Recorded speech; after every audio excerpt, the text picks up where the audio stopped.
Hello, in this video I'm gonna show you how you can use two WhatsApp accounts on Motorola Edge 50 Ultra. If you want to use WhatsApp with two different accounts at the same time, without having to log out and log in, without having to switch the accounts, you can use the secure folder in order to clone the WhatsApp app.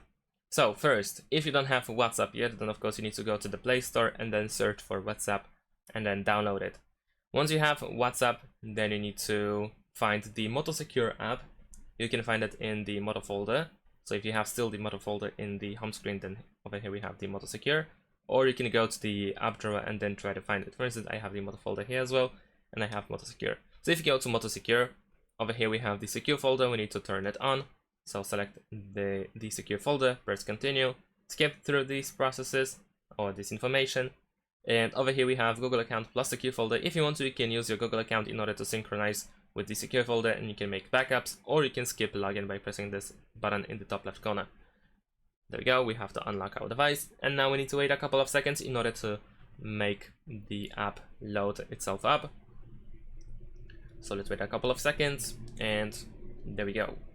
Now we need to choose the lock for the secure folder, so we will need to use a PIN code, password, or pattern in order to get access to that secure folder.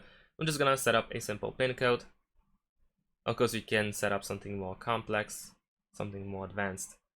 There we go. We can also enable the fingerprint if we use fingerprint to unlock the secure folder. So we can press setup and then tap on use fingerprint in order to be able to use just your fingerprint to go through the to go to the secure folder. Now over here we have the secure folder. You can also find it in the app drawer over here. So now you will find it here.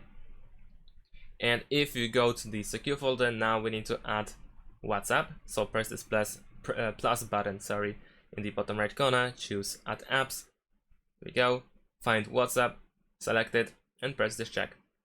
And there we go. And this is our cloned WhatsApp app. So whatever I do in this app over here, by simply going into it like here, then it will be completely different from what I do in the WhatsApp in the secure folder. So this one is completely separated. You can use a different account. You can log into a completely different account and have different account over here and different account in the normal app. So if you go over here, you will be able to set up everything from the scratch once again. And that's it. Thanks for watching. Leave a like and subscribe to my channel, and see you in my next videos. Bye.